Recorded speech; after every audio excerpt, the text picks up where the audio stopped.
France endured a turbulent first half of the 19th century, divided and disrupted by war, revolution, and political instability.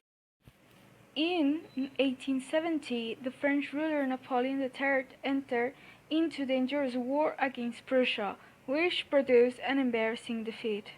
The loss of significant provinces like Alsace and Lorraine was a source of tension and nationalism for the next 40 years. French industrialization grew steadily in the later 1800s. New affluence gave rise to a period of urban, cultural, and artistic growth called the Belle Époque. The French rulers were occupied with the race for empire and for securing France's position in Europe, particularly against a rapidly industrializing and militarizing German Empire. Serbia was a Balkan nation sandwiched between Austria-Hungary and other states previously controlled by the Ottoman Empire. It gained national independence from the Ottomans in the 1800s, but came under the political and economic control of Austria.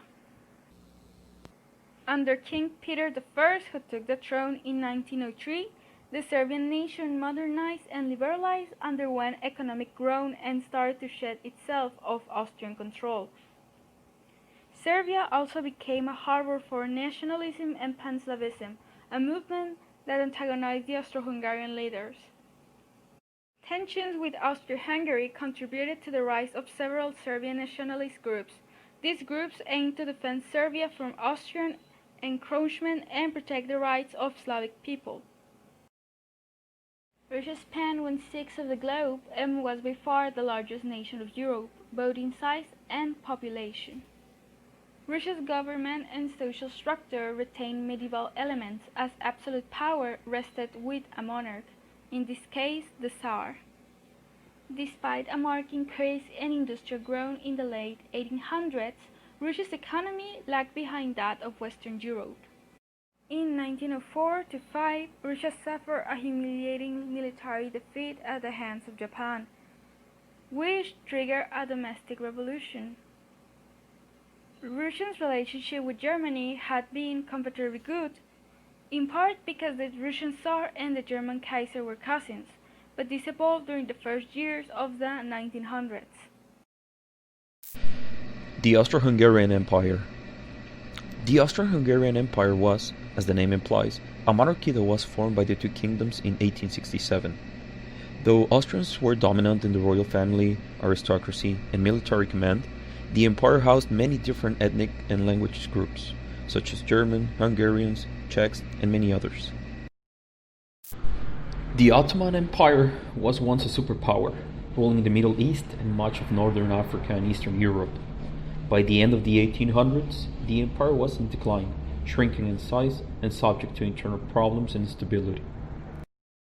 Germany before the war. Germany was a relatively new nation formed by the unification of several German-speaking kingdoms in 1871.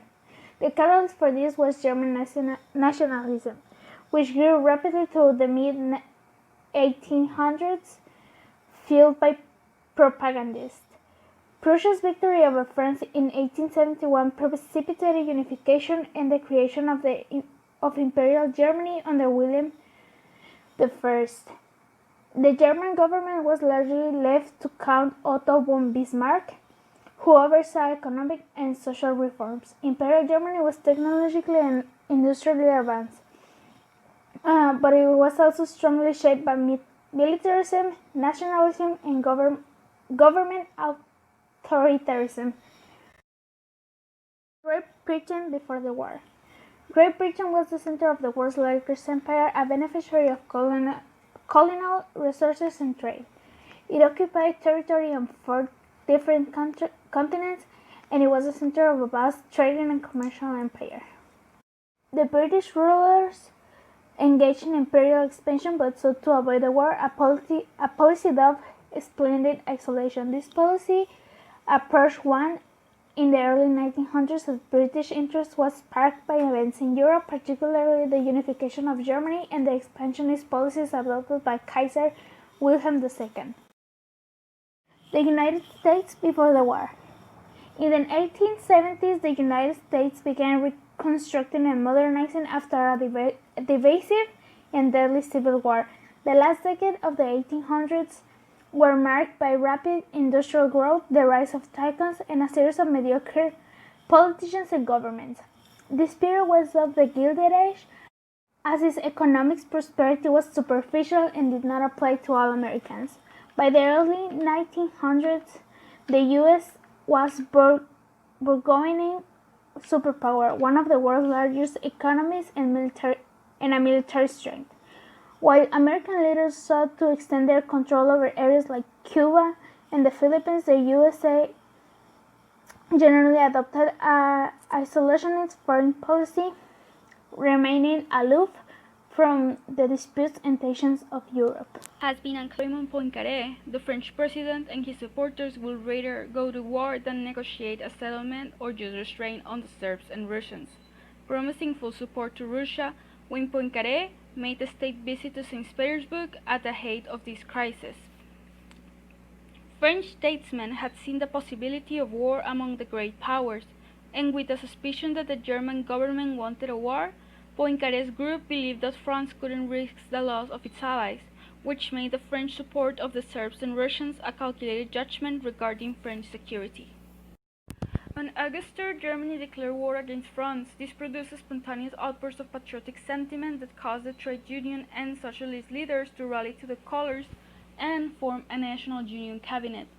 Joffre's war plans to advance into the lost provinces of Alsace and Lorraine were frustrated when German forces struck to Belgium and threatened to envelop Paris in August. Even so, Joffre managed to blunt the German attack and force them into a defensive position. Both armies dug into trench positions that remained static until 1918.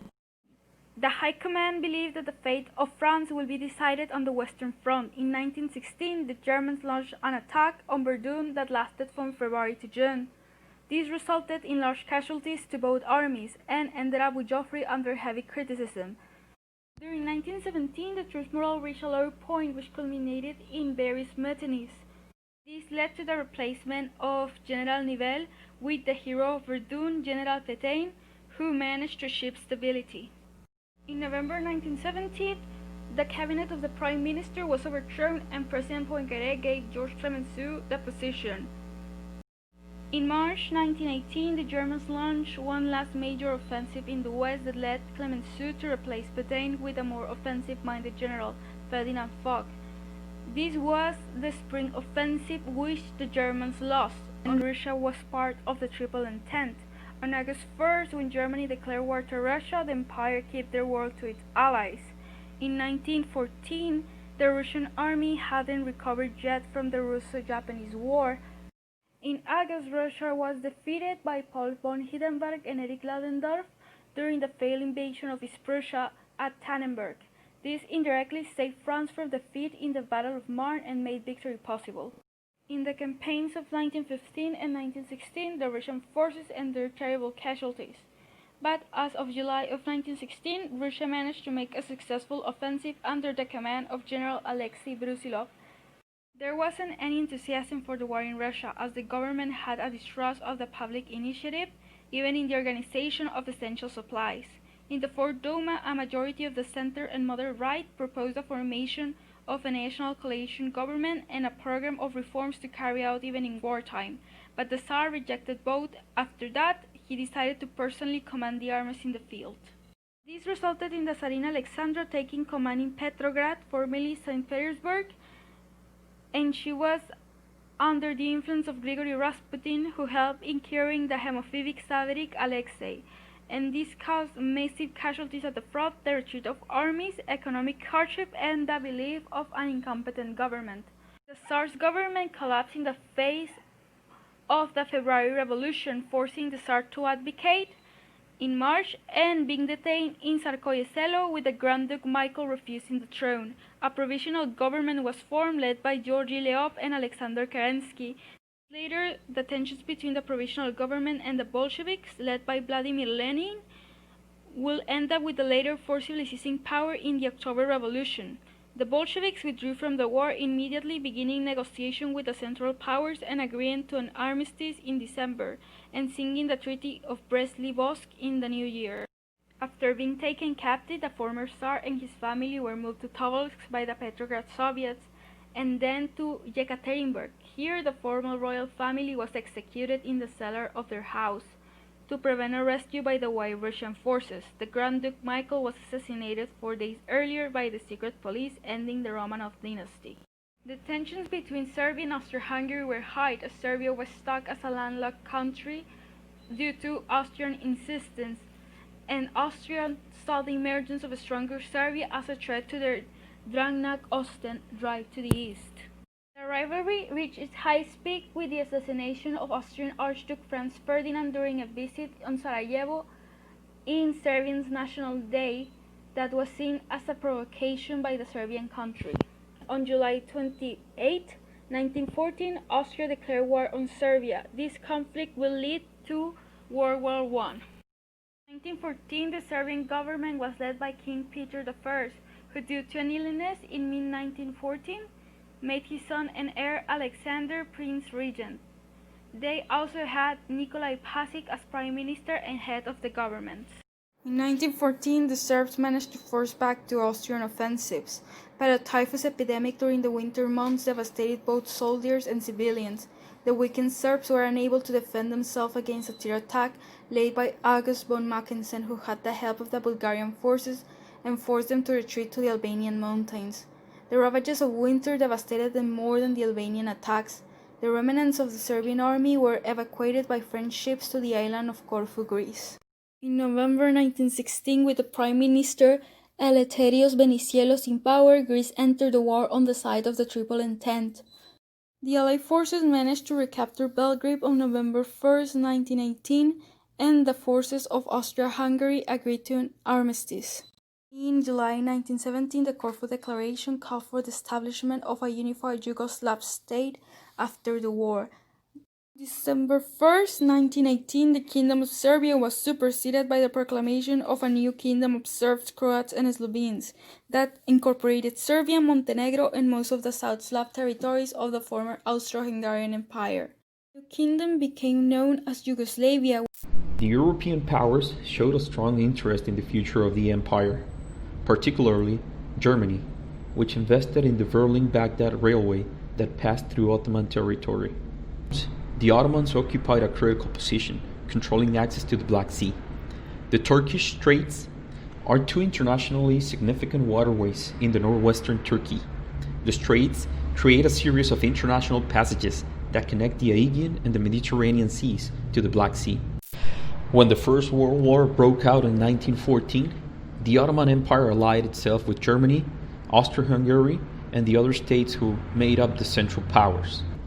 The leaders of the Central Powers were the Kaiser Wilhelm II of Germany, the Kaiser and King Franz Joseph of Austria-Hungary, the Sultan Mehmed V of the Ottoman Empire, and the Tsar Ferdinand I of Bulgaria.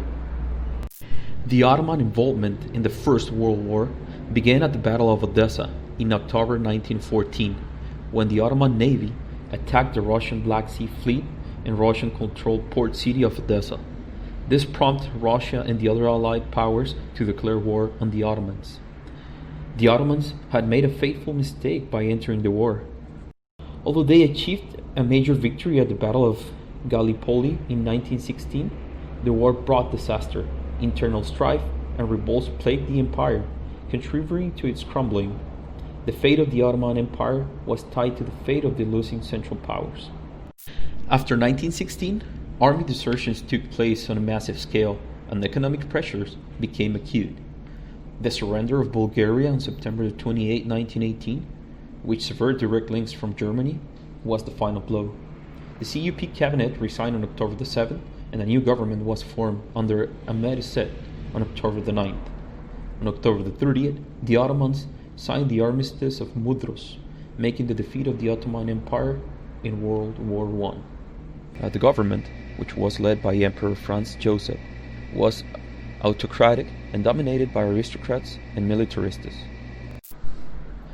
On June 28, 1914, Archduke Franz Ferdinand of Austria and his wife Sophie were assassinated by a Bosnian Serb nationalist, Gavrilo Princip, in Sarajevo. He, as many others, wanted the liberation of Bosnia, a region that at that moment was under Austrian-Hungarian control. The monarchy failed challenge. Austria-Hungary was convinced that the neighboring state of Serbia was behind the attack. However, there was no proof that the Serbian government had been involved in the assassination or had known anything about it. On July 28, 1914, the First World War begins, when Austria-Hungary declares war on Serbia. Austria-Hungary was predominantly agricultural society, but it was not agriculturally self-sufficient. The war had cut off the empire's two main sources of food, Russia and Romania, and the military effort cut domestic production significantly. To make matters worse, Hungary, Austria's powerful partner in the so-called dual monarchy, had closed its frontier with Austria in 1914 and ceased to consider its agricultural produce as a common resource, choosing instead to sell whatever they had to the army and to Germany. Defeating on the battlefield against Russia in the first years of war forced Austria-Hungary to rely heavily on its ally, Germany, to keep them in the war effort. The Italian entrance into the war in 1915 forced the Austrians to fight on yet another front, to the south. On November 21, 1916, Emperor Franz Joseph died. He was succeeded by his great-nephew Karl I, who assumed supreme command of the army, dismissing longtime chief of the general staff Konrad von Hötzendorf. The last scenes of Austria-Hungary's dissolution were performed very rapidly. On October 24, 1918, a Hungarian National Council prescribing peace and sovereignty from Austria was set up in Budapest. On October 28, the Czechoslovak Committee in Prague passed a law for an independent state, while a similar Polish committee was formed in Krakow for the incorporation of Galicia and Austrian Silesia into a unified Poland. On October 29th, while the Austrian High Command was asking the Italians for an armistice, the Croats in Sarajevo declared Slovenia, Croatia, and Dalmatia to be independent, pending the formation of a national state of Slovenes, Croats, and Serbs. On October 30th, the German members of the Reichsrat in Vienna proclaimed an independent state of German Austria. An estimator of the total losses of the Austro-Hungarian armed forces ranged from 1.1 to 1.2 million, in addition to the 450,000 diseased prisoners of war and the 300,000 soldiers who stayed missed afterward. The number of the direct and indirect civilian losses is completely unknown. The reduction of population in East Galicia between 1910 and 1921 hints at the direct civilian losses on the Eastern Front. Indirect losses from Austria-Hungary can be estimated at 460,000 caused by famine, cold, and epidemics. The effects of First World War were lingering, especially in the Austrian Republic. Undernourishment and poverty remained a problem.